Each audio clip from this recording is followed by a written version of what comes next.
Bem-vindos e bem-vindas a mais uma edição do nosso podcast Mulher Pode. Gente, eu tô tão feliz, mas eu estou tão feliz com a repercussão que vocês nem imaginam.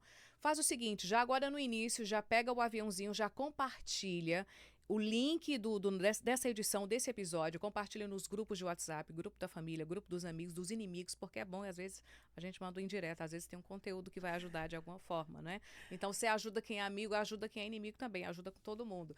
Mas o que eu quero dizer para vocês é que nós vamos continuar entregando muito conteúdo bacana para você que está aí nos acompanhando, tá? Hoje nós temos mais uma convidada muito especial, que é a doutora Juliana. Um tema pesado, ao mesmo tempo importante, ao mesmo tempo polêmico e principalmente essencial. Hoje nós vamos falar sobre direitos da mulher, vamos falar sobre violência doméstica.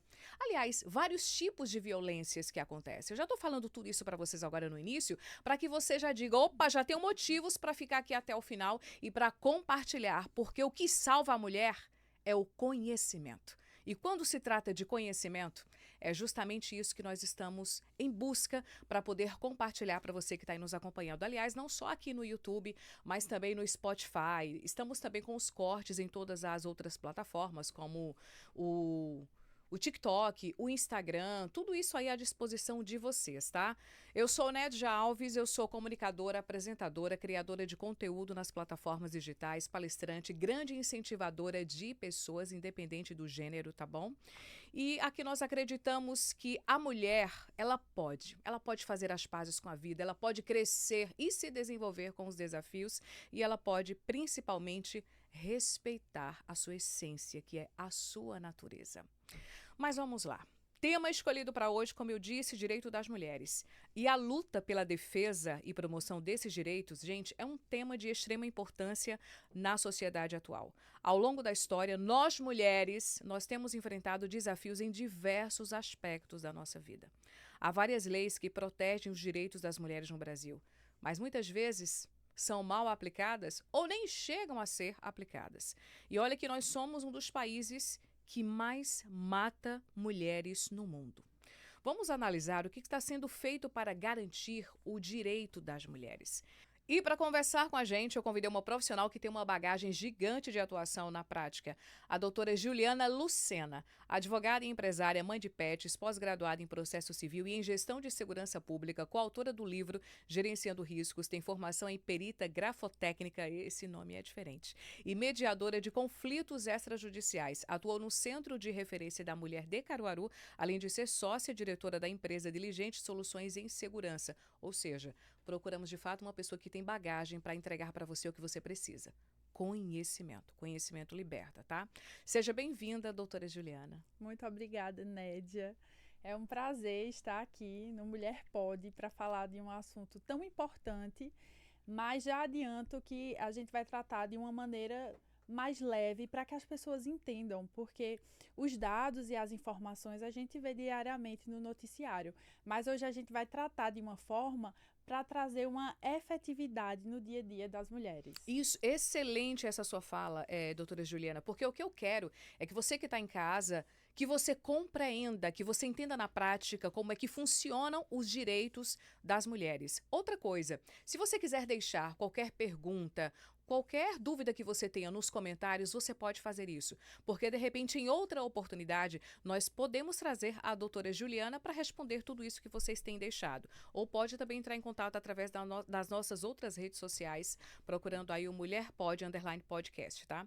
Doutora, a ONU ela define os direitos das mulheres como o direito à igualdade e a estar livre de todas as formas de discriminação.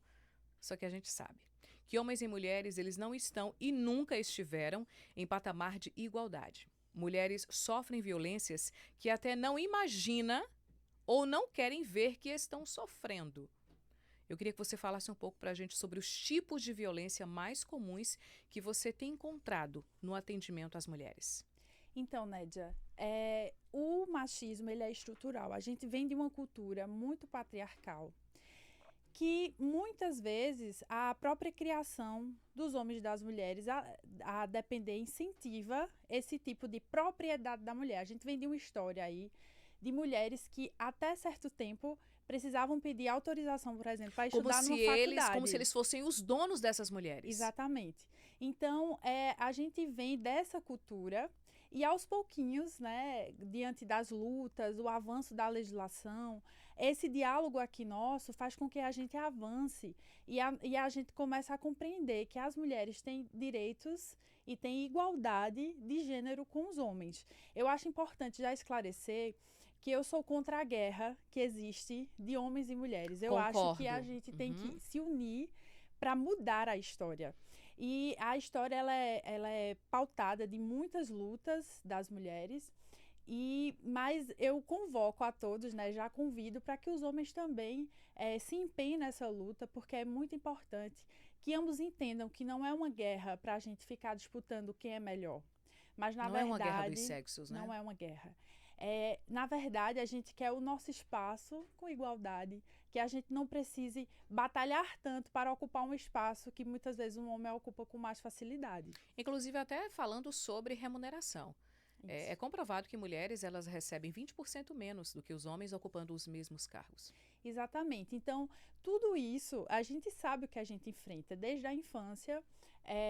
Por exemplo, as mulheres, vou trazer aqui uma questão interessante.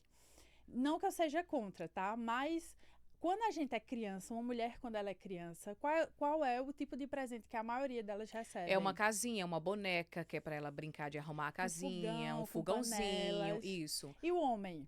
O menino? É o carro. É o carro, é aquele boneco de força, de luta. Então, desde a infância, a gente já educa as crianças dessa forma. Não que seja errado presentear dessa forma, mas a gente precisa modificar também a forma que a gente está educando as próximas gerações, para que a gente construa uma sociedade mais livre, mais justa, mais igualitária, tanto de direitos para homens quanto para as mulheres. Exatamente. Inclusive, Juliana, nós temos observado que algumas pessoas, na atualidade, elas têm confundido o verdadeiro papel do feminismo. Exatamente.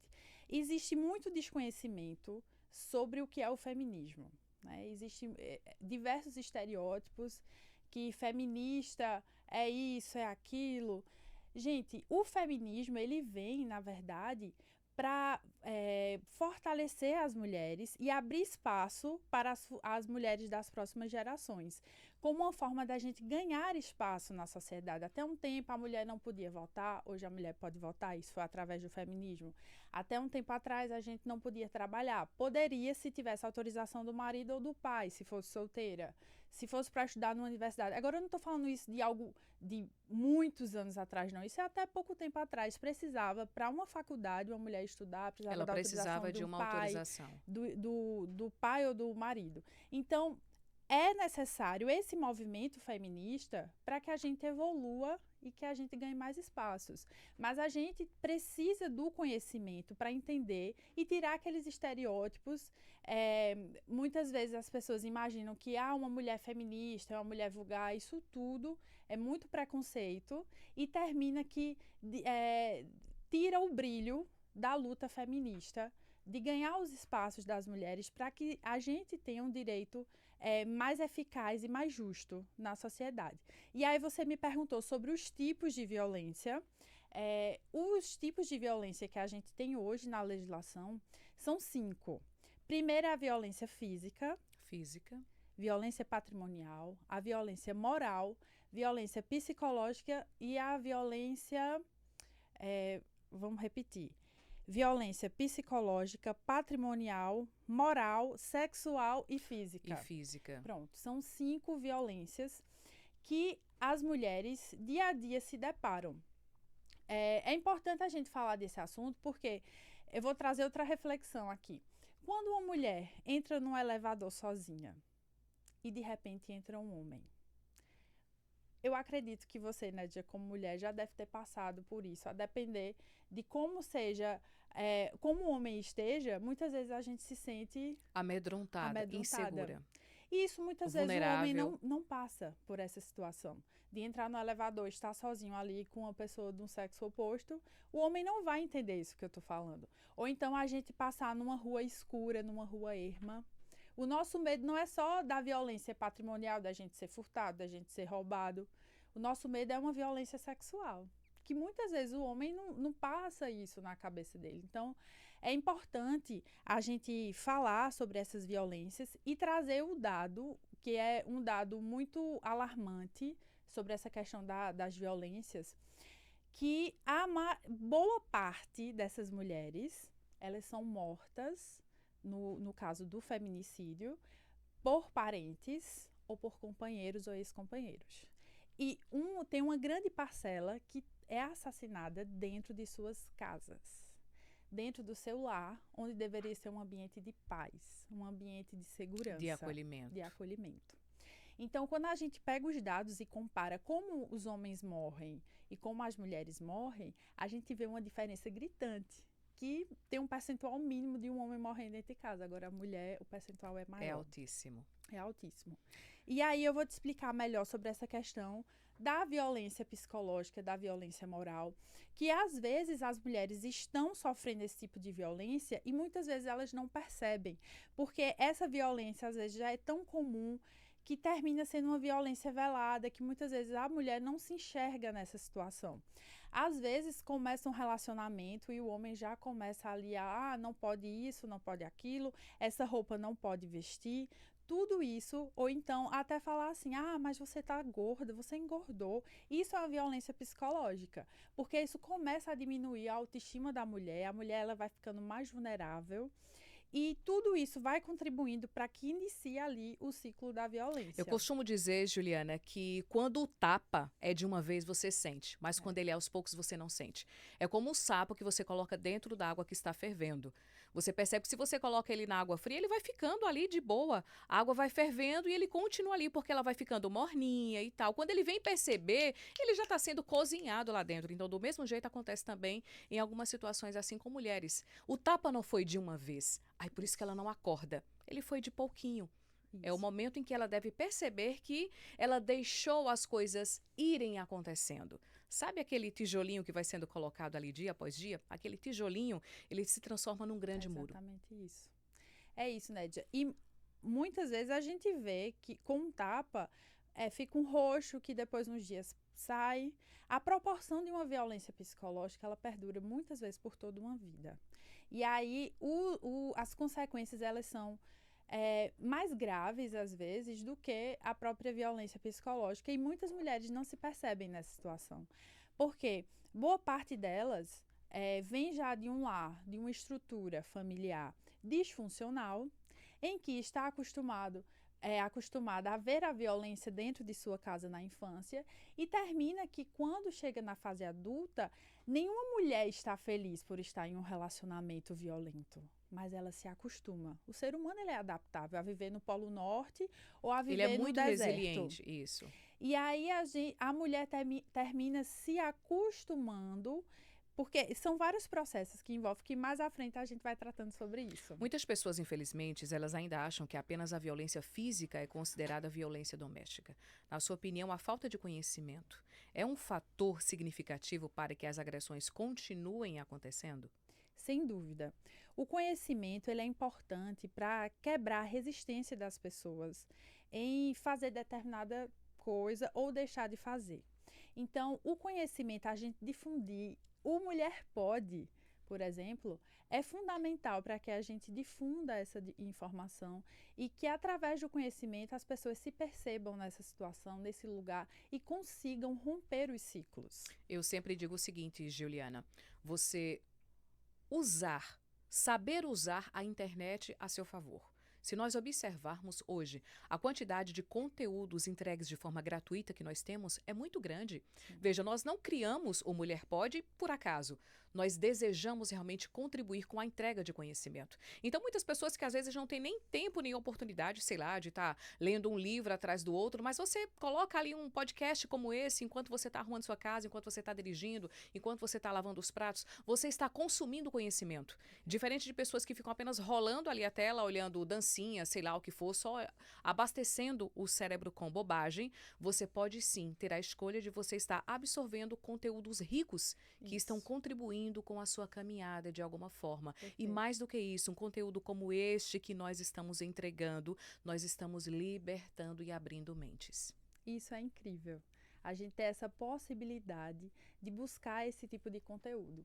É interessante a gente falar, eu citar aqui, que na época que eu estava atuando na parte jurídica do Centro de Referência da Mulher, daqui da cidade de Caruaru, eh, eu já atendi mulheres que não se identificavam nessa situação. Elas não estavam satisfeitas com o relacionamento porque percebia que tinha alguma coisa errada, mas não sabia identificar o que era. Elas E- se sentiam desconfortáveis, elas não Isso, conseguiam dar nome à situação que isso, estavam vivendo, mas elas não sabiam o que fazer. isso. Não sabia se estava certo, se estava errado. Será que esse desconforto é normal? Será que sou eu? Será que o problema é comigo? Vamos lá. Existe também o gaslighting, é assim que fala? Isso, gaslight. Gaslighting. Quando o homem utiliza, no caso dessas manipulações, para fazer a mulher se sentir louca, desequilibrada, fazendo inclusive com que ela duvide dos seus próprios pensamentos, posicionamentos, capacidade.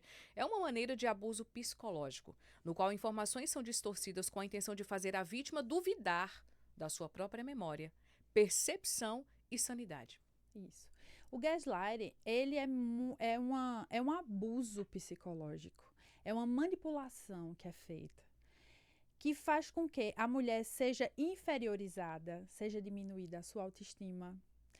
E isso faz com que quem pratica o gaslighting, ele termina ficando com um domínio sobre aquela mulher.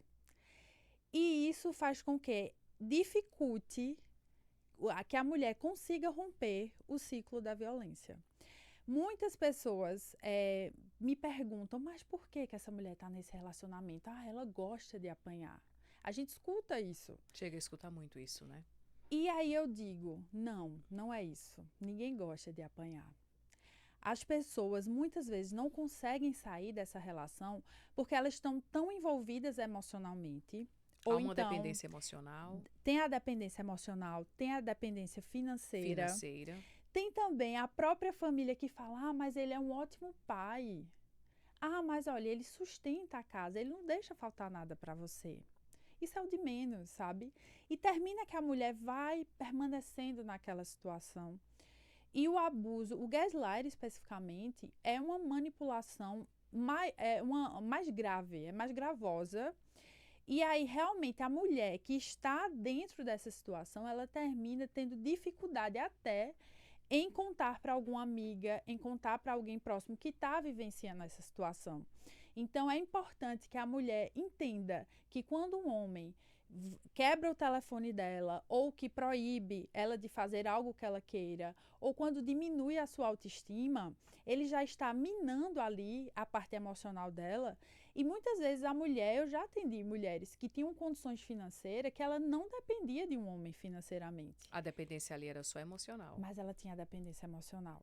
E quando eu conversava com ela, ela falava do histórico familiar, da infância, da família disfuncional.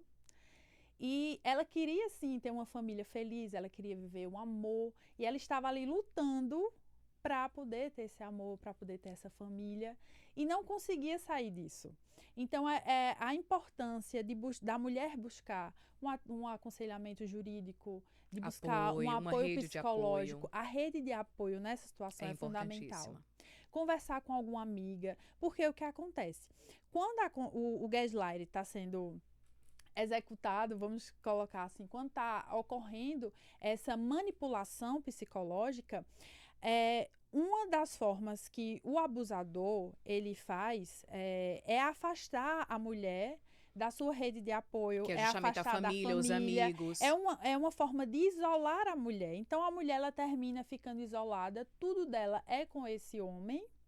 E aí chega um determinado momento que ela sente a necessidade de romper o ciclo, mas ela não sabe como, não sabe a quem procurar, não sabe o que fazer, Não sabe como será não interpretada. sabe como será interpretada. E algumas vezes, quando ela tenta falar para alguém que está vivenciando aquela situação, muitas vezes a pessoa desestimula ela a romper essa relação. Ou é julgada de uma ou forma é julgada, ou então pensa assim, mas é o pai dos meus filhos, eu não vou fazer isso com eles, eu não quero processar criminalmente esse homem, eu não quero que o pai do meu filho seja preso, porque pensa nos filhos e termina se colocando de lado. Mas daqui para o final desse podcast, eu vou contar para vocês uma forma da mulher ela sair dessa relação e também manter essa questão dessa relação do pai com os filhos. Gente, só para vocês terem uma ideia em relação ao feminicídio, a cada hora uma mulher ela é assassinada no Brasil. Isso é muito forte, Juliana. E o que pudermos fazer realmente para espalharmos conhecimento, nós faremos. E é como você disse, não estamos aqui para uma guerra dos sexos. Pelo contrário, se o homem bem souber do quanto ele pode crescer como ser humano, como profissional, em todas as áreas da vida, ao lado de uma grande mulher, ele vai reconhecer o valor que ela tem. Da mesma forma, a mulher. Quando os dois unem a energia masculina com a energia feminina, com respeito, com sabedoria, só crescem. Né? Então é sobre isso que nós queremos entregar aqui. Mas agora nós vamos para um pequeno intervalo. Gente, é bem rapidinho, coisa rápida mesmo. Quero agradecer a Casa dos Colchões, as Óticas Diniz e também a CP Construção. E deixar um recado para você. Deixa um joinha, curte o nosso vídeo, comenta, sugere aí novos comentários, de repente alguma experiência ou com você, se você não se sentir confortável com alguém da família, mas compartilha conosco, você conhece alguma história de alguém que sofreu alguma violência psicológica, sexual, doméstica, física? É importante que você também participe conosco, compartilhando essas experiências. A gente volta rapidinho, trazendo mais uma continuação do nosso Mulher Pode de hoje. CP Construção, sonhe grande com a gente. Vem aí os Jardins Capibaribe 2 em Santa Cruz do Capibaribe. Casa dos Colchões, há mais de 30 anos trazendo conforto e sono de qualidade para nossos clientes. Óticas Diniz, para ver você feliz. Voltamos. Falei para vocês que era bem rápido. Pois é. Quero deixar um abraço carinhoso não só para as pessoas que estão nos acompanhando através do nosso canal no YouTube, mas para vocês também que estão nos acompanhando no Spotify. Muito obrigada por todo o carinho. Obrigada também por todas as pessoas que estão participando, deixando aí os comentários, deixando a curtida, ativando as notificações, se inscrevendo não só no YouTube, mas se inscrevendo também no Spotify. Voltamos aqui com o nosso tema. O assunto direito das mulheres. A violência contra a mulher é uma realidade que exige atenção. Por isso é preciso ficar atenta aos comportamentos, os indícios de uma provável relação abusiva que podem ser disfarçados de cuidado, né? Juliana, eu vi que existe um ranking da violência doméstica e familiar denominado violentômetro. Eu não sabia que isso existia, que categoriza os níveis de agressões, sejam por meio de ameaças, ofensas, assédio, chegando ao feminicídio. Você tem esses números para a gente ter noção do tamanho desse problema? Vamos lá, o violentômetro, na verdade, ele é um termômetro para aquela mulher se perceber nessa situação de violência. Então, isso pode ser encontrado facilmente até no Google, na internet. Só é a mulher digitar violentômetro que ela vai ler e se identificar. Então, eu quis trazer essa informação para que a mulher, de onde estiver, ela consiga observar isso. Porque muitas vezes, quando a mulher chegava lá no centro de referência para ser atendida por nós, teve uma delas que foi acompanhar a amiga. E quando ela viu na parede, estava lá o violentômetro, que vai primeiro dizendo chantagem, palavras que diminuem você. Então, isso já é um sinal de alerta. E daí um empurrão. A violência ela vai se agravando até chegar na parte de feminicídio e a cada, digamos assim, a cada modalidade dessa ia dizendo o que era que a mulher deveria fazer, se ela estava num risco muito quente, muito próximo do feminicídio ou não. E eu lembro que, enquanto eu estava falando com a amiga dessa mulher, ela começou a olhar para a parede, ficou lendo e lendo, ela disse, isso já aconteceu, ela foi dando check, isso já aconteceu, e foi se agravando, e aí quando ela se percebeu, ela disse, nossa, eu tô sofrendo violência, eu também sou vítima. Ela se percebeu naquela situação, então... Só quando ela se deparou com a informação foi que ela conseguiu fazer o comparativo. Exatamente. E a gente falando de dados, a ONU, agora em novembro de 2024, trouxe o dado mundial sobre a violência contra a mulher, sobre o feminicídio especificamente. São 51 mil mortes em 2023 de mulheres por parentes ou companheiros. 51 mil mulheres morreram. E no Brasil, a média de feminicídio é em torno de 4 mil mulheres por ano que morre assassinada por seus companheiros, por seus familiares, por pessoas em que tem uma relação extremamente próxima, afetiva. Então, a gente vê o quão alarmante é e o quão a mulher precisa ficar alerta a cada momento, até com quem você está dormindo do lado. Exatamente. E quando o fato da violência contra a mulher não passa assim, não é só um episódio isolado, por exemplo, ele passa a se tornar um fenômeno persistente, Isso. que acaba ali virando um padrão da relação, como um ciclo. Como funciona esse tipo de comportamento que serve até como alerta para mulheres que passam por isso? O ciclo da violência ele é dividido em 3 fases. E a tendência é que esse ciclo ele gira, vai ficando cada vez mais grave essa violência. E aí funciona da seguinte forma: a primeira fase é a fase de tensão. Eu vou citar como exemplo para facilitar quem está nos ouvindo e nos assistindo. Digamos, o homem primeiro tem uma crise de ciúme, e aí é a parte do clima de tensão, e de repente proíbe a mulher de fazer algo. Então já vai para a segunda fase, que é quando a efetivação da agressão. Começou com a crise de ciúmes, depois já proibiu alguma coisa. Isso. E passado um tempo vem a fase lua de mel, que é a terceira fase. Me desculpe. Eu vou mudar. Eu vou mudar. Me Você perdoe, é a mulher da vai minha ser diferente. vida. Eu não vou fazer isso de novo. E aí a mulher Ela assim, acredita, né? Nossa, foi só uma crise de ciúme. Eu vou perdoar esse homem e vou continuar. E aí ela não se posiciona muitas vezes, deixa por isso. E aí o ciclo gira novamente. E aí quando o ciclo gira, ele não é só mais um ciúme. É um ciúme com empurrão. É um ciúme com um xingamento. Sempre vai vir acompanhado de outra De mais coisa. alguma coisinha. E aí vai para a parte da agressão e depois para a fase lua de mel. Às vezes esse homem vira um ramalhete, às vezes esse homem...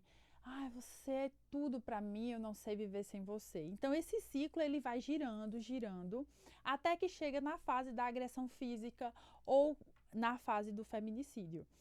Isso daí, todas as vezes que a gente fala, conversa com alguma mulher sobre isso, que ela começa a analisar o histórico de violência, ela vai vendo que não começou já com um tapa. Começou ali com, você é isso, você é aquilo. Você não pode isso, você não pode aquilo. Às vezes, esse homem controla o dinheiro da mulher. Começa a controlar. A mulher trabalha, recebe o dinheiro e ele é quem administra. Ela não tem o poder de escolher suas próprias coisas. Então, isso é uma violência patrimonial. E a mulher, às vezes, acha que não. O homem fiscalizar o celular dela, isso é uma violência. Que isso acontece com homem e com mulher. A violência ela pode acontecer com homens e com mulheres.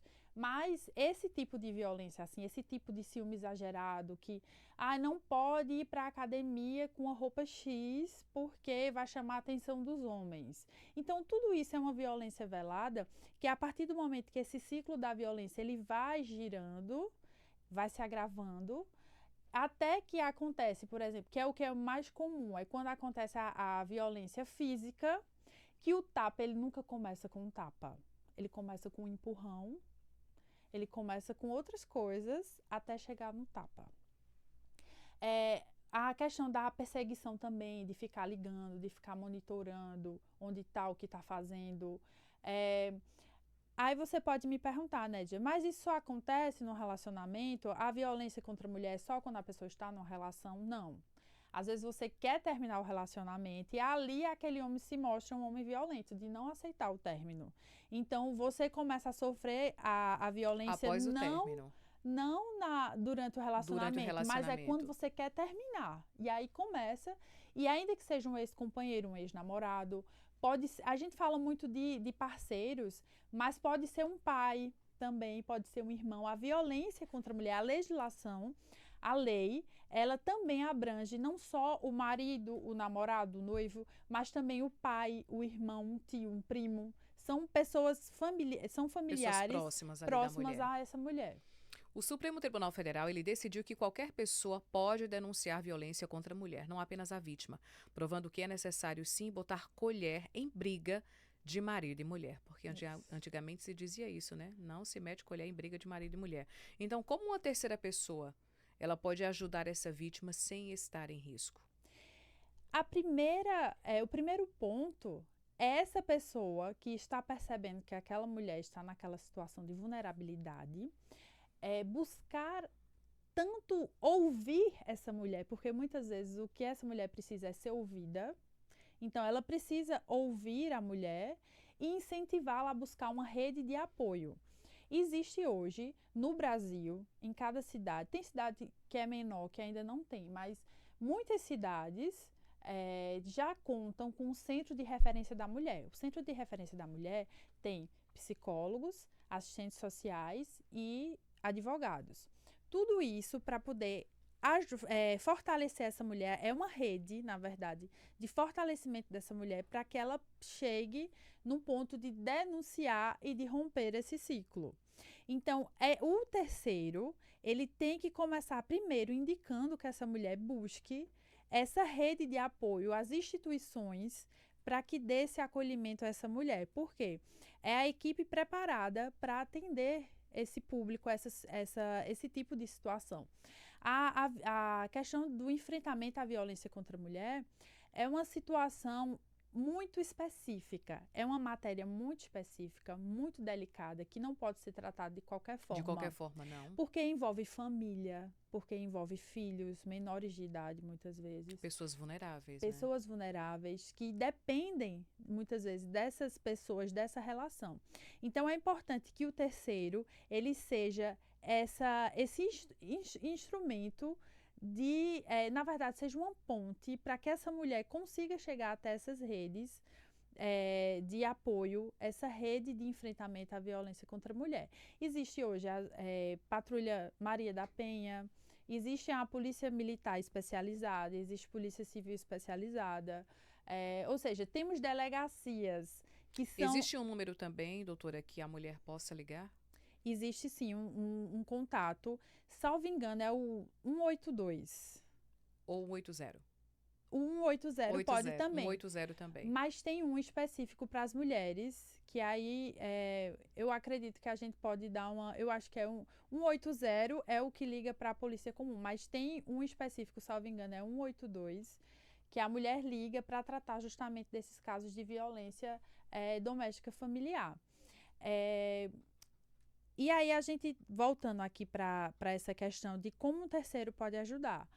Eu, inclusive, já ajudei uma pessoa muito próxima minha, já ajudei uma familiar, uma parente, que é um parente, na verdade, que é uma prima, que ela estava nesse ciclo de violência, ela estava sendo ameaçada pelo ex-namorado, que é pai da filha dela, Nossa. E ela não conseguia pedir ajuda a ninguém. E eu trabalhando com essa matéria, eu da área jurídica... E ela não teve coragem de falar com você? Ela não tinha coragem de falar com ninguém da família. Será que é por vergonha? É por vergonha, é medo do que pode acontecer. São muitas coisas que acontecem. Porque, geralmente, quando essa mulher é ameaçada, ela não é só ameaçada contra a vida dela, mas contra a vida dos parentes. Então, ela teme, tanto pela vida dela ou pela vida das pessoas que possam ajudar, que ela ama. E aí, foi quando um amigo, ela conseguiu desabafar com um amigo me procurou, e aí eu fiz o meu papel de terceiro, que é chegar para ele e falar o que é que está acontecendo, vamos conversar. E aí, depois dessa conversa, nós fomos até uma psicóloga que era do Centro de Referência da Mulher, e aí é fundamental, o papel do psicólogo nesse processo, ele é fundamental. E fizemos todo o acolhimento e acompanhamos ela até a delegacia. Inclusive, o papel do psicólogo aí, o fator de trabalhar a saúde mental dessa mulher é fazer com que ela não imagine que a culpa é dela. Porque acontece muito disso. A mulher, ela é violentada, independente da forma, e às vezes ela acha que a culpa é dela. Isso. Perfeito, Nédia. É bem lembrado isso aí, porque todas as mulheres que eu atendi, eu vou dizer assim, 90% das mulheres que eu atendi, elas se sentiam culpadas por estarem fazendo isso, porque elas não queriam fazer isso. Então, é importante a gente não julgar a mulher. E é importante a gente dizer assim, ó, não é sua culpa. E a própria mulher se entender nessa situação. Por isso que, para ela se reconhecer como vítima, leva-se um tempo e leva-se um trabalho com um psicólogo, com acompanhamento psicológico, para que ela entenda que ali ela não está fazendo algo errado por estar denunciando. E outra por coisa, estar rompendo doutora, o não ciclo. só a culpa por estar denunciando a pessoa, mas existe também aquela mulher que se sente culpada pela pessoa que chegou a praticar a violência com ela ter chegado àquela situação. Porque quando a gente estava falando ali, por exemplo, de gaslight, Isso. o manipulador, ele faz com que a mulher se sinta errada da Isso. situação. E Isso ela está peça acontecendo. Foi desculpa. você que me tirou do controle. A culpa é sua. A culpa é sua. Se eu gritei com você, foi porque você fez tal coisa que me desestabilizou emocionalmente e a culpa é sua. Então, isso é muito comum acontecer. E a mulher, ela termina recuando, pede desculpas e se sente culpada por ter provocado aquela ira naquele homem, quando na verdade ela é a única vítima dessa situação. Eu lembro de uma situação que eu cheguei a ter uma vizinha e que eu escutava. Em alguns momentos eu cheguei a ouvir que o marido dela estava batendo nela. E eu cheguei a ficar nervosa, aquela vontade de você fazer alguma coisa, né? E eu lembro que tinha uma pessoa junto comigo e disse, mas você não vai se meter? Eu disse, se eu perceber que a coisa vai ficar muito séria, eu vou me meter. Só que ao mesmo tempo, essa outra pessoa que estava comigo do meu lado fez uma pergunta. Você percebeu que já não é a primeira vez que isso está acontecendo? Será que essa mulher, ela realmente, se acontecer uma denúncia, ela vai deixar esse marido? Ou você vai fazer a denúncia à toa e ela continua com o marido? Esse é um questionamento muito comum socialmente. E eu lembro que eu já atendi mulheres que levou muito tempo para ela poder criar coragem para registrar, para denunciar e para romper esse ciclo. Então, a gente precisa acolher, a gente precisa apoiar, a gente precisa tomar atitude, porque a gente nunca sabe quando vai ser a última vez. E se a gente não fizer nada, a gente não sabe se daquela vez o feminicídio ele não vai ser concretizado. Então, é importante que a gente auxilie, ajude a mulher, até porque quando o juiz, eu quero tratar sobre isso, que a mulher, ela pode registrar e processar criminalmente o homem, mas ela pode também pedir somente a medida protetiva. O STF, ele estabelece que a medida protetiva é uma medida inibitória. Então, necessariamente, o homem não vai ser preso imediatamente, a depender da situação. Mas ele não vai poder se aproximar dessa mulher. A medida protetiva, ele é informado judicialmente para que ele não se aproxime. Não se aproxime. E quem for testemunha também pode pedir essa medida protetiva. Então, é mais uma segurança para o terceiro que vai interferir nessa situação, saber que tanto o homem não vai poder se aproximar dessa mulher, quanto também não vai poder se aproximar de você. E aí, a gente precisa entender que essa mulher está numa dependência emocional e que é difícil. Só ela sabe o quão difícil é para ela muitas poder vezes sair emocional, dessa situação. muitas vezes financeira, muitas vezes por causa dos filhos, né? Doutora Juliana, no caso, uma mulher numa situação como essa, o que essa mulher deve fazer para que ela saia dessa situação? Primeira coisa, ela precisa conversar com alguém, ela precisa pedir ajuda. Ela precisa de uma rede de apoio. Ela precisa de uma rede de apoio. E aí eu vou trazer um dado importante. Eu sei que o podcast é a nível internacional, mas eu vou trazer um dado importante e interessante para a cidade de Caruaru, que é onde eu moro, onde a gente mora. 100% das mulheres que buscaram o Centro de Referência da Mulher de Caruaru, isso inclusive foi citado em uma palestra pelo próprio juiz da Vara da Violência Doméstica Familiar daqui da comarca de Caruaru, 100% dessas mulheres que chegaram à rede de apoio às mulheres, nenhuma delas chegou ao feminicídio. Só 100%. 100%. Todas as mulheres que foram mortas em Caruaru, especificamente, elas foram mortas e não passaram pelo Centro de Referência da Mulher. Então, veja a importância da rede de apoio. Da rede de apoio. Por quê? quando essa mulher não tem um conhecimento de que existe essa rede de apoio, que existem equipes preparadas e instituições que podem fortalecer essa mulher, ela se cala, as pessoas que estão ao redor se calam e essa mulher morre. Então, é importante que a gente entenda que existe hoje uma legislação que ela funciona. Certa vez eu estava palestrando em uma escola e era para as mães das crianças. E durante a palestra eu fui interrompida por uma mulher que ela falou assim: "Ah, mas a minha vizinha fulano de tal apanha e briga com o marido há muito tempo. A gente já disse para ela registrar, mas ela nunca foi registrar e ela gosta. Eles separam e voltam, ficam nesse processo. E já foi até para a delegacia, mas não deu em nada. Esse homem está solto e ela também permanece nessa relação com ele, ele continua batendo nela." E aí eu olhei para ela e falei assim: olha, a gente não pode primeiro julgar essa mulher, porque a gente não entende como é que está essa situação. Mas já que a senhora me trouxe essa informação, eu vou lhe dizer algo hoje. Salve o número do nosso contato, porque eu tenho certeza que no dia que a senhora precisar, a senhora vai ver a lei funcionar.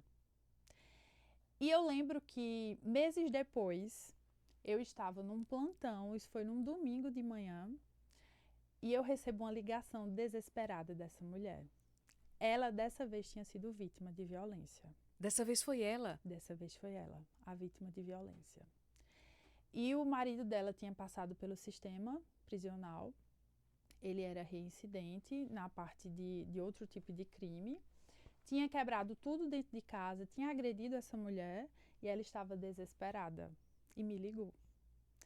E coincidiu de eu atendê-la e ela falar assim: doutor, eu quero ver agora se a lei vai funcionar. Nossa, ainda houve um desafio. Ela estava dentro de casa, disse que esse homem estava próximo da casa, porque Que bom que ela teve essa coragem. Tinha parentes próximos, então ela tinha esse receio.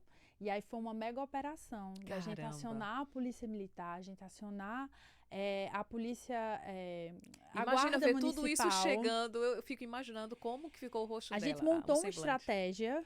Eu fui no carro de referência da mulher, que é um carro disfarçado, e a gente montou uma estratégia do policiamento ficar próximo para ele não perceber que essa mulher estava saindo de casa para registrar um boletim de ocorrência. Então primeiro vocês tinham que retirá-la para que ela pudesse do ambiente. E aí foi uma mega operação, a gente em contato com ela o tempo inteiro. Foi muito rápida a nossa ação. A gente conseguiu resgatar essa mulher, levamos até a delegacia. Conversamos muito com ela, ela contou toda a situação. Ela conseguiu registrar o boletim de ocorrência. Ela tinha muito receio se ia registrar ou não, mas ela disse que não tinha sido a primeira vez que tinha sido agredida, mas que ela nunca tinha tido coragem. E que depois da nossa fala, da palestra, ela disse para ela mesma: se mais uma vez isso acontecer comigo, eu vou atrás dos meus direitos. Que maravilha. E aí foi muito emocionante poder viver essa situação. E desafiador também.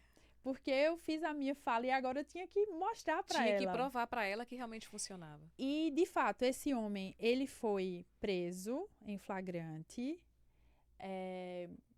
Ela registrou o boletim de ocorrência, recebeu a medida protetiva, foi deferida a medida protetiva, que inclusive antigamente tinha um prazo que era estabelecido. Hoje em dia o STF decidiu que é ilimitado. A medida protetiva antes ele tinha um prazo de 3 meses, 6 meses.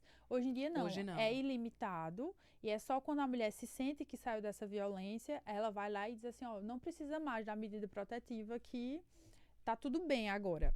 Então, foi de fato, a lei foi eficaz, deu tudo certo e ela me agradeceu muito depois. Ela disse: realmente, doutora, a senhora tinha razão. Ai, então, que alegria.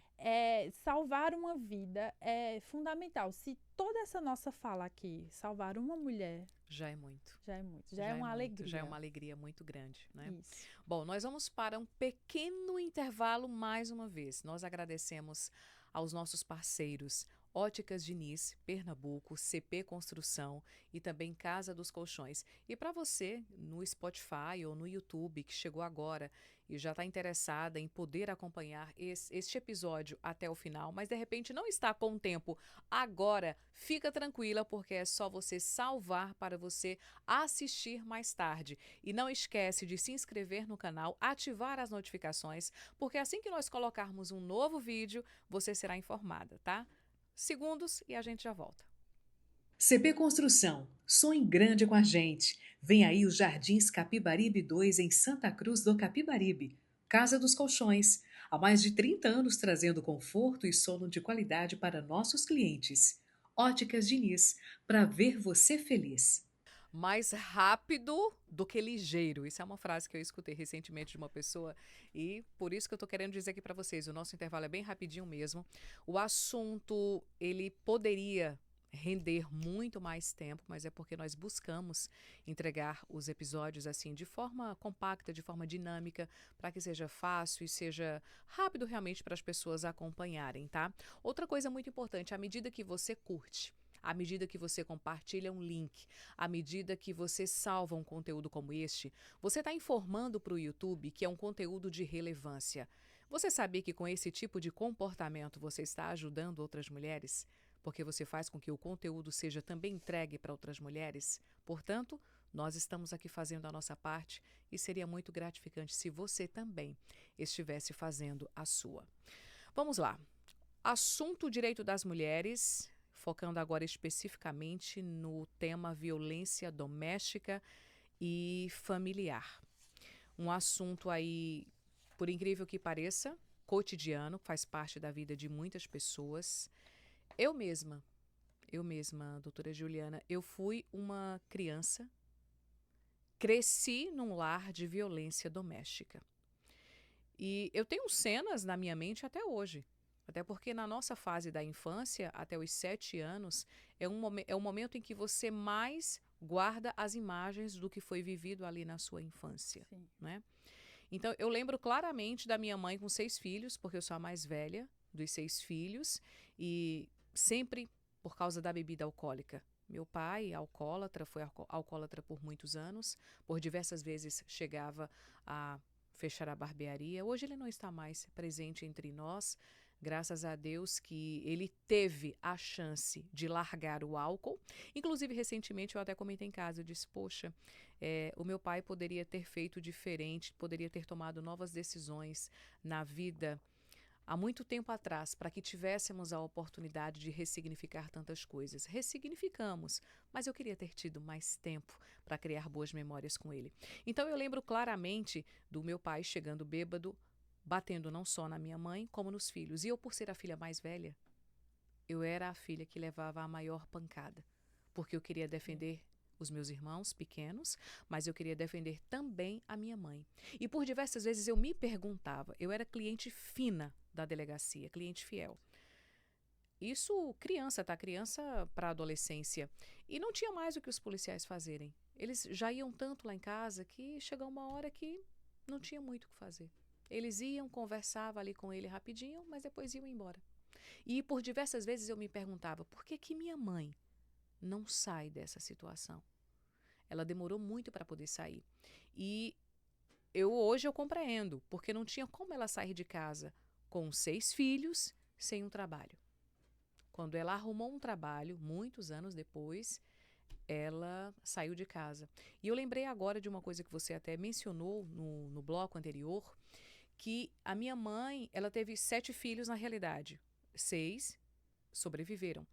E para ela poder fazer a cirurgia para não ter mais filhos, ela teve que sair de casa às escondidas. Ela não disse que estava indo fazer uma cirurgia. Ela pegou simplesmente uma bolsa lá, colocou uma roupa, uma camisola, isso e aquilo, e foi para o hospital. Ela já chegou em casa operada, porque ela não podia dizer para o meu pai que ela estava indo fazer uma cirurgia. Veja o tipo de ambiente em que eu cresci. Memórias que eu tive que ressignificar, traumas que eu tive que tratar, feridas que eu tive que curar. E justamente por causa disso, eu precisei trabalhar e ressignificar muita coisa em mim. eu tive que ter muita disposição para poder encaixar as peças do quebra-cabeça, para poder organizar minha vida e poder ser uma adulta saudável, não atrair para o meu ambiente familiar construído por mim os comportamentos do passado, porque acontece muito isso. A mulher, ela reproduz aquele padrão que foi apresentado para ela na infância, porque aquilo ali para ela é familiar, é o que ela conhece. Então, muitas vezes, pode até surgir para ela um bom relacionamento, uma pessoa muito boa, que vai tratá-la muito bem, só que o subconsciente dela está acostumado com o ambiente familiar. Então, é muito comum que essas mulheres que viveram tudo isso na infância, elas atraiam companheiros compatíveis com os comportamentos dos pais.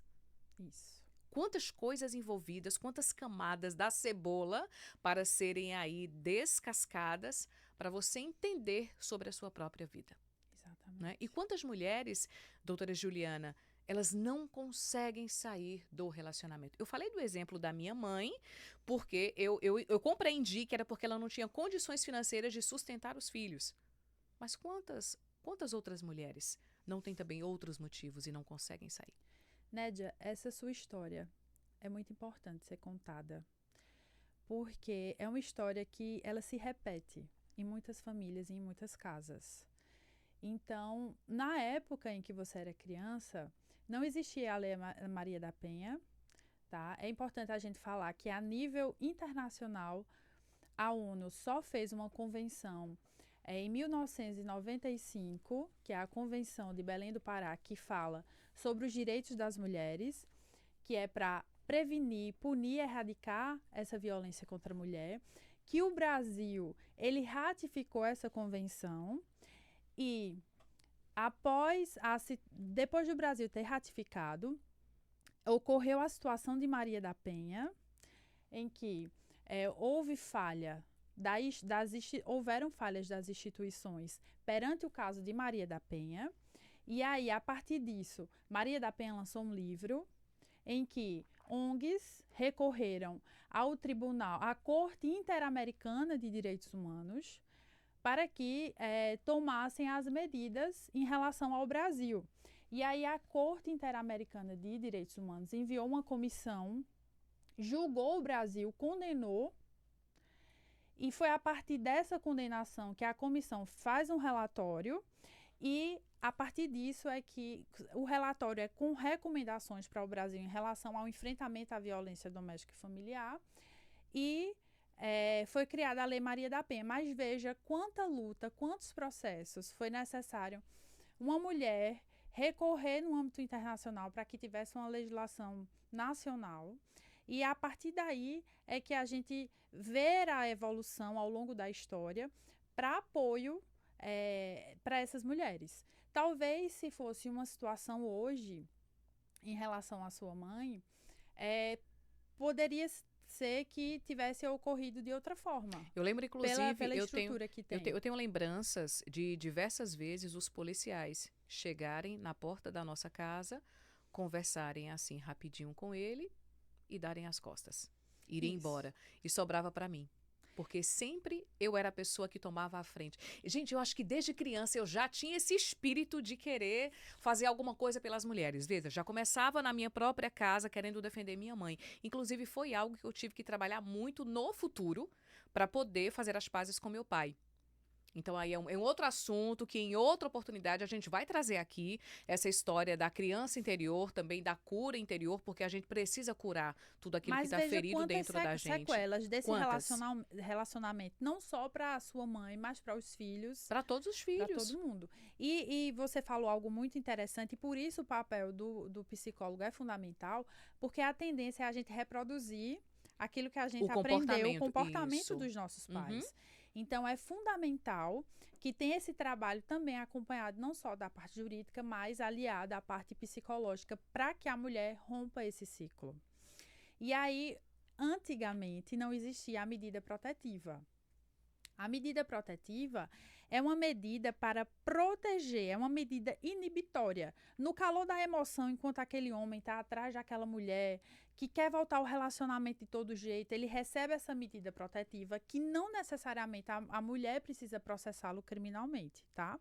Essa medida protetiva é um documento? A medida protetiva é uma decisão judicial Certo. para que esse homem não se aproxime da mulher e que não entre em contato com essa mulher, não frequente os mesmos lugares que essa mulher. Ele tem que manter uma certa distância. Aí as pessoas perguntam, mas qual é a distância? Vai depender da decisão judicial, porque vai depender também dos ambientes, da cidade, para poder definir uma quilometragem. Mas não só esse distanciamento físico, mas é um distanciamento também de ligações. O homem não vai poder mais ligar para essa mulher, não vai poder mais perturbá-la psicologicamente, nem ameaçá-la. Então, isso faz com que os ânimos, eles diminuam, se acalmem, e essa mulher também consiga se distanciar dessas agressões e consiga refletir até o que é que vai fazer da vida dela após essa violência, porque muitas vezes a mulher não sabe como romper, porque ela não sabe o que vai fazer depois disso. No caso, a sua mãe não sabia como continuar a criar vocês sem ter um trabalho. Isso.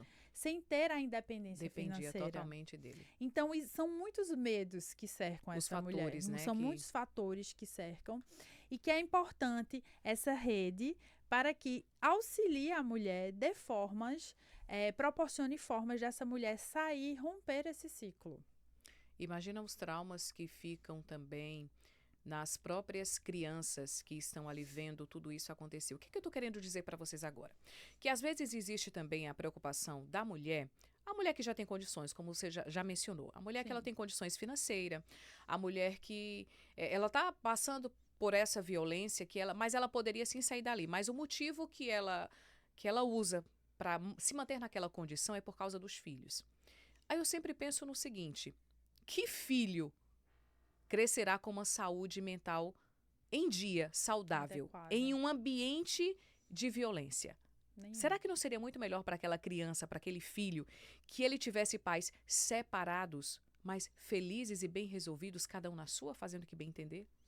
E por isso que a mulher, quando ela se questiona dessa forma em permanecer nessa relação, é para não distanciar o filho do pai, porque ele é um bom pai, porque o filho é muito apegado, ou a filha é muito apegada ao pai. Mas aí eu digo a você, Nédia, que existe solução para tudo. E inclusive para isso. A mulher que está nesse tipo de situação, ela pode pedir a medida protetiva, que é o afastamento desse homem até do lar, se for do caso. Mas se esse homem não for violento com os filhos, a medida protetiva não vai abranger os filhos. Então, ele continua tendo contato com os filhos. O que é que vai acontecer? Vai ter um terceiro mediador que vai levar esse filho para ver o pai, para passar um tempo com o pai, e depois vai ter essa ponte, esse intermédio de uma terceira pessoa de confiança da mulher, para que leve essa criança, leve esse filho, para ter esse contato com o pai e manter essa relação. Além disso, tem também a obrigação paterna com a pensão alimentícia, que aí também o homem tem a obrigação de pagar a pensão alimentícia para o filho. A depender da situação também paga-se pensão alimentícia para a mulher. Então, existem hoje formas e mecanismos que podem se adequar a cada situação, porque a gente sabe que cada família tem suas peculiaridades. Isso. Uhum. E por isso que o direito, ele é tão complexo. Mas ele é muito, no caso do direito da mulher, ele é muito abrangente para que a mulher se adeque. Existem também, doutora Juliana, a situação em que, infelizmente, os pais, eles acabam descontando nos filhos as divergências que tem com a mãe. Eu conheço diversos casos em que, no caso da separação, ele não deixa de ver só a mulher, mas ele deixa também de ver e querer saber dos filhos. Inclusive, deixa de fornecer para os filhos aquilo que de fato eles precisam e que ele teria sim condições de fornecer. Mas é como se tivesse raiva, a raiva da mulher, ele está descontando nos filhos. Aí muitas vezes a mulher fica levando tudo isso em consideração e por isso que ela fica se submetendo a viver num relacionamento doentio, violento e abusivo. Exatamente, mas é isso que eu reforço aqui. Às vezes falta conhecimento, porque se essa mulher compreende que ela pode sair dessa relação e encontrar mecanismo do filho permanecer. Agora, assim, se o pai ele é violento, se ele está descontando na criança também, existe aí a medida protetiva para que ele não se aproxime da criança. Mas se ele é um bom pai e não está fazendo a visitação da criança regularmente para manter o vínculo emocional afetivo, Isso, eu já a cheguei a ouvir legislação, de mães que disseram assim, olha, a criança chora aqui sentindo saudade do pai, mas o pai não tá nem aí, nem pro filho, nem pra filha, simplesmente porque se separaram. Ele desconta na criança dessa forma, E aí, por isso que é desprezando. importante a mulher buscar a justiça para que esse homem cumpra judicialmente essa parte da visitação. Porque todo mundo precisa da figura paterna e materna. Todo indivíduo é necessário para a construção do ser humano. Então, esse vínculo afetivo, ele não pode ser rompido.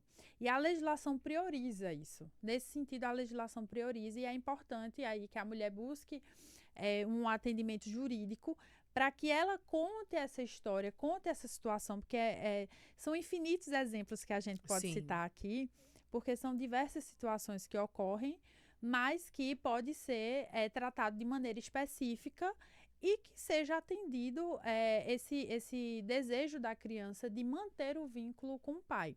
E aí eu queria aproveitar essa oportunidade que eu ainda estou com a fala para reforçar que o telefone para as mulheres denunciar é o 180. Tá? Ocorreu um equívoco quando eu falei 182, mas é 180. Então, caso a mulher esteja sofrendo algum tipo de violência, é discar 180. Inclusive, né, de uma vez eu cheguei à delegacia da mulher para levar uma vítima para registrar um boletim de ocorrência e tinha lá outra mulher que tinha sido agredida pelo marido.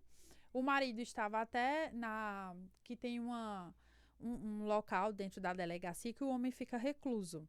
E aí eu lembro que um policial me chamou e falou assim, doutora, essa mulher a gente já virou freguesa. Ele utilizou esse termo. Nós já trouxemos esse casal diversas vezes aqui para a delegacia. E toda vez ela não tem coragem de registrar o boletim de ocorrência, porque ele fica gritando, que dava para ela ouvir, ele dizendo, eu amo você, não faça isso. E isso era uma forma de convencê-la a não registrar um boletim de ocorrência.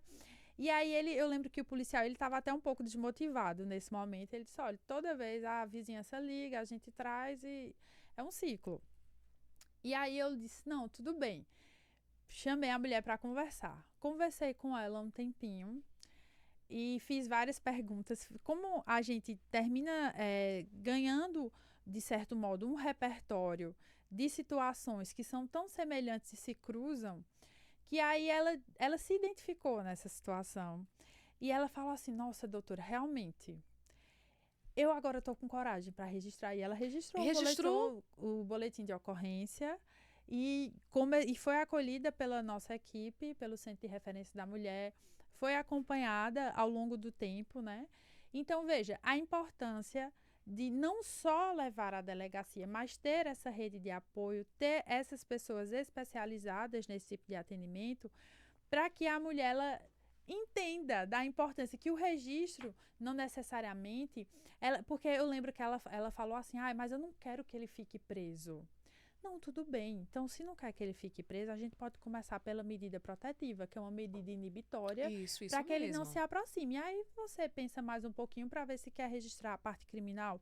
Existem várias formas da gente poder solucionar essa situação, mas o principal que a gente tem que entender é que a vida da mulher deve ser protegida. As demais coisas a gente consegue gerenciar ao longo do tempo, até quando a mulher também vai esfriando a cabeça, mas principalmente no ponto crítico, a gente precisa proteger essa mulher, a gente precisa resguardar a vida dessa mulher. Até porque se for algo para ser protelado, pode chegar uma hora que seja tarde demais e aquela vida, ela já tenha sido ceifada. Exatamente. Que muitas vezes é o que acontece, você faz, poxa, aquele homem, ele era tão calmo, ninguém esperava isso dele. De repente, acontece uma notícia de uma tragédia, de onde você menos espera. Aquela pessoa que, de repente, na rua é uma coisa, mas em casa é uma outra pessoa. Nédia, e essa questão do alcoolismo que você falou, a questão do álcool, eu atendia diversas mulheres e boa parte das situações o álcool estava envolvido. O álcool, ele termina sendo um start, ele termina sendo um propulsor, muitas vezes, dessas violências. Não que seja proibido beber, ou que vou falar assim, sou totalmente contra. Inclusive, eu não bebo bebida alcoólica, porque eu não vejo nenhum benefício, mas isso desde sempre, porque também é uma cultura familiar minha, essa questão do álcool. Mas, quando a gente vai observar as situações de violência contra a mulher, a maioria das vezes o álcool está envolvido. Porque isso termina tirando o homem, desestabilizando. Porque socialmente, o homem é muito calmo, é um excelente profissional. Às vezes ele ocupa um cargo, como já aconteceu a situação. Mas ele é um promotor de justiça. Mas ele é um juiz. Mas ele é um empresário, assim, excepcional. Ele sabe gerir muito bem a empresa dele. Mas chega numa situação em que dentro de casa ele é outra pessoa. E o álcool ou drogas ilícitas, enfim, drogas afins, eles podem modificar ali desestabilizar a parte emocional daquele homem e ser uma mola propulsora para que ocorra a violência contra a mulher. Esse é um tema, doutora Juliana, que se fosse para a gente continuar conversando, renderia mais algumas horas. Porque imagina a quantidade de histórias que você tem para contar. Tem alguma que marcou assim muito a sua vida, que você vez ou outra se pega lembrando? Tem. Tem uma situação em que me marcou, que até hoje, quando eu lembro, embrulha meu estômago. Porque eu cheguei à delegacia, tinha uma mulher que ela estava com a cabeça aberta. Nossa! Sangrando muito. E foi um choque. Porque geralmente quem é da área de direito não lida muito com sangue. Eu escolhi direito porque eu não queria ir pra área de saúde. Se não teria escolhido medicina, né? Mas ali, quando eu vi aquela mulher naquela situação, veio uma choque força surreal dentro de mim. dentro de você. Eu, quando me deparei com aquela situação, eu lembro que ela estava deitada nas cadeiras da delegacia, porque as cadeiras eram juntas e ela ficou deitada ali. E eu conversei, fiz o atendimento inicial. Perguntei a ela, quer registrar? Ela, quero, eu preciso registrar. Meu Deus. E a situação tinha sido a seguinte. Ela estava namorando há uns 3 meses com um homem. E aí percebeu que ele estava ficando mais violento. Ele, em poucas semanas de relacionamento, quis morar na casa dela. E passou a morar lá. E ela disse, olha, você aqui tá... Eu não quero que você fique mais morando comigo, certo? Porque foi em pouco tempo de relacionamento, já foi morar na casa dela, estava dependendo financeiramente dela. E aí ela percebeu que não estava feliz naquela situação. Disse que não queria que ele arrumasse um local. E aí, um belo dia, ela estava bebendo na casa dela com uns amigos. E ele chegou, porque queria reatar o relacionamento. Ela disse que não queria reatar, mas que ele poderia se sentar, beber ali. E aí, eles beberam até altas horas da madrugada. E quando ele disse, olha, eu não tenho condições de ir para casa, eu posso dormir aqui? Ela disse, pode dormir aí, durma na sala. Sempre Pronto. entrando de fininho, né? E aí ela estava na cozinha de manhã, fazendo lá o café da manhã. Esse homem vai no quintal, pega uma barra de ferro. Meu Deus. E agride. Vai agredi-la. E aí, ameaçando ela, as filhas, que ela já tinha filha grande. Eu sei que a polícia chegou, levou essa mulher para a delegacia. E esse homem não parava de ligá-la. Ligava direto. E aí eu disse a ela, não atenda. Vamos primeiro resolver os procedimentos aqui na delegacia. De lá, eu disse a ela, olha, a senhora não tem condições de estar aqui, eu preciso levar a senhora imediatamente ao hospital. E aí eu fui ao hospital com ela. Quando a gente chegou, o atendimento já foi prioritário. A gente já foi diretamente. Veja, foi um hospital público, mas que o assistente social, na hora que a gente chegou, que entendeu que era uma situação de violência doméstica, já colocou a gente não botou a gente numa enfermaria, mas botou a gente num quarto separado. E aí, esse homem começou a ligar, e ligava insistentemente. E aí eu disse a ela assim, atenda. Não diga onde você está, mas tente identificar onde ele está. Porque eu estava em contato o tempo inteiro com a comissária. O objetivo era identificar onde ele estava e não entregar onde ela estava. Para ele ser preso em flagrante. E aí, ele, durante a videochamada, ela não conseguia identificar onde ele estava. Ele ligou várias vezes e ele pedia para ela filmar, foi videochamada, ele pedia para filmar dentro do quarto. Eu ficava me escondendo no banheiro, quando ele pedia para filmar o banheiro, eu saía. Ficou nesse jogo assim. Eu lembro até que a equipe da gente falou, Juliana, quer que eu mande a assistente social para fazer esse acompanhamento com ela no hospital? Eu falei, a gente criou um vínculo tão grande de confiança, eu e ela, que ela não queria mais ninguém além de mim. Ela até segurava na minha mão, enquanto a médica foi lavar, tirar o sangue, para enfim, fazer os pontos e tudo. Então, ela criou um vínculo. Em pouco tempo, ela criou uma confiança muito grande. Aí eu disse, não, o que eu preciso é de uma viatura aqui na porta do hospital, porque caso esse homem apareça aqui, a gente tem que prevenir para que não ocorra o pior. E aí, nessa ligação, ela ouviu ele chamando uma determinada pessoa e ela falou o nome dessa pessoa. E agora a equipe, eu preciso parabenizar, a equipe da Delegacia da Mulher foi muito eficiente.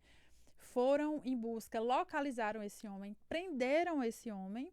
E dentro do hospital, eu conversando com a médica disse, olha, a gente aqui não tem o aparelho correto para constatar o traumatismo craniano que ela sofreu. Traumatismo craniano. A suspeita é gigante. Eu disse, olha, faça um documento explicando isso que a doutora está me falando. Aí ela disse, ela vai ter que ser removida para a capital, porque aqui a gente não tem estrutura para atender essa mulher. Veja a gravidade da violência. E lá na delegacia, o procedimento estava sendo digitado como lesão corporal.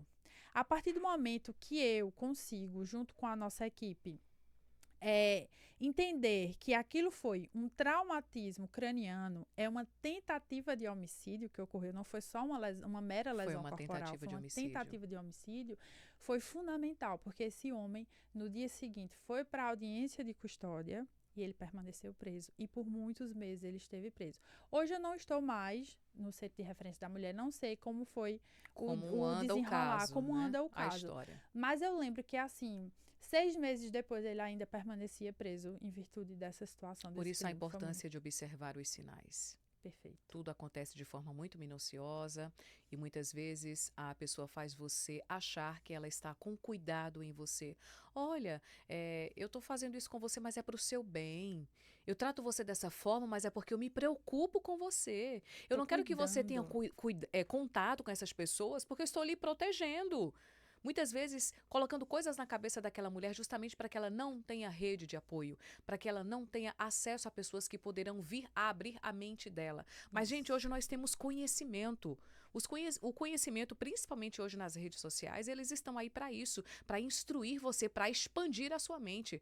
Uma mente depois que ela se abre para o conhecimento, ela não volta atrás, ela não se retrai. Então, por isso a importância de você refletir.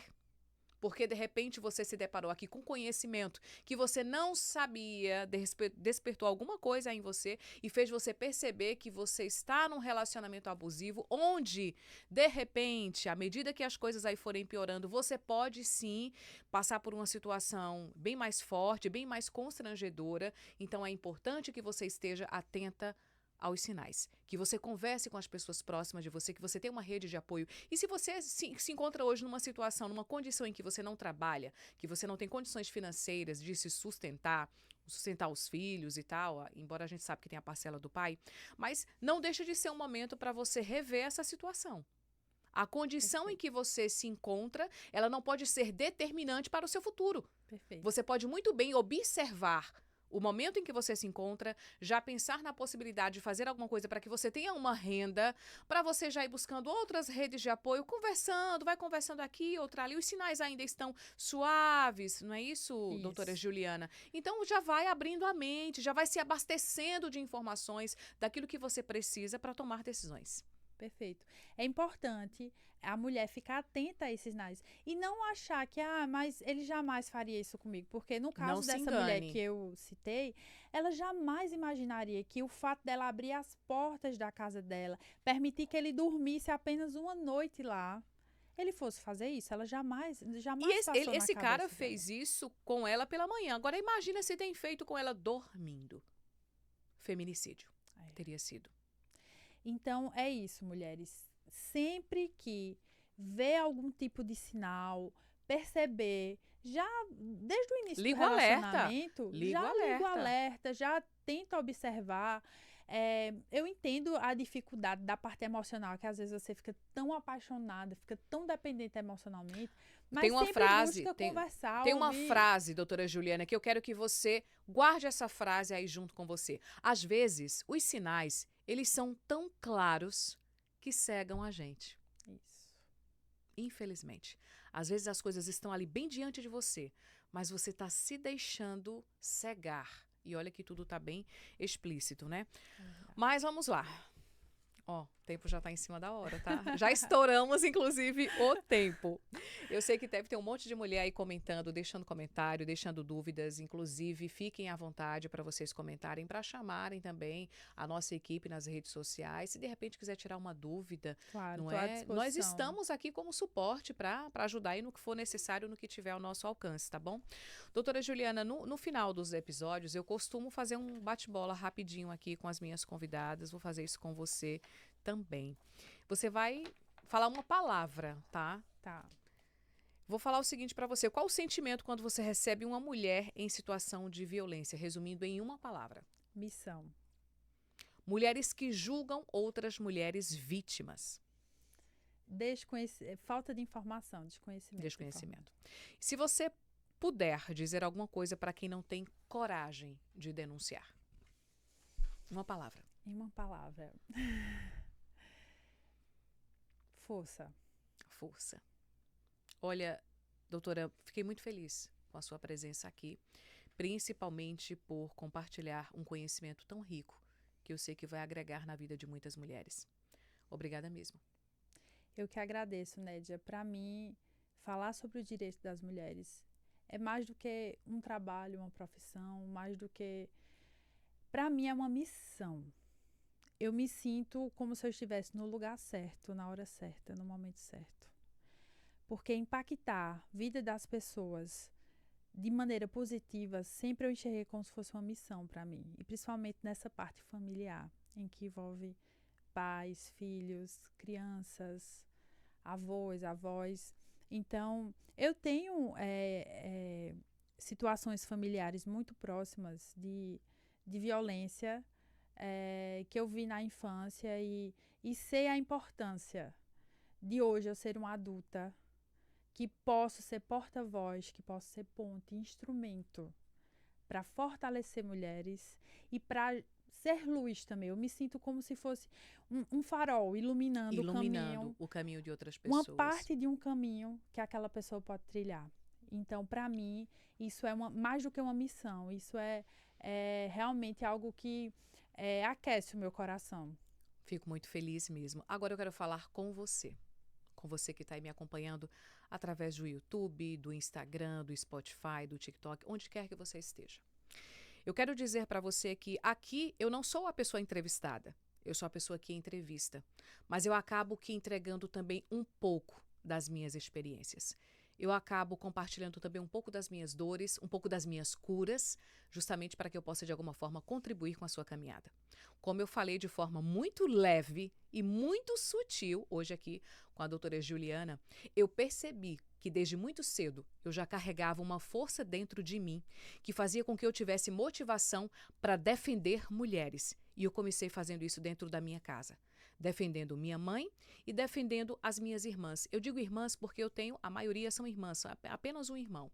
E eu vou dizer para vocês, quando o podcast O Mulher Pode, ele foi fundado e nós buscamos justamente este nome de pod, não é só de podcast. É justamente para que você descubra que existe poder dentro de você. Você não está só. Nós estamos aqui. Quando eu falo nós mulheres que estamos dispostas a darmos voz para todas as mulheres, por todas as histórias, por todas as Marias, por todas as Titas, que é assim que a minha mãe é conhecida. Hoje, graças a Deus, eu sou uma mulher adulta que resolveu se dispor a curar muita coisa que ficou aberta e ferida dentro de mim, e hoje eu percebo o quanto me deixa feliz quando eu me disponho a também contribuir com a caminhada de outras mulheres. Por fim, não deixe o seu brilho apagar. Não deixe que outras pessoas lhe tirem o direito de amar e ser amada, ser protegida, viver uma vida segura e viver uma vida feliz. Porque foi para isso que Deus colocou você aqui no mundo, para que você seja abençoada, para que você viva com plenitude e que você tenha uma vida próspera em todas as suas áreas. Ligue 180 se você precisar. E se precisar também ter uma conversa para tirar alguma dúvida, a doutora Juliana está por aqui, nós temos uma equipe que também está por aqui, que de repente pode esclarecer alguma coisa e somar de alguma forma na sua vida. Até o próximo podcast, não esqueçam de se inscrever, de curtir, de compartilhar e já fiquem atentas, porque a cada 15 dias o Mulher Pode vai trazer conteúdo para contribuir na sua jornada. Um grande beijo da Nédia Alves.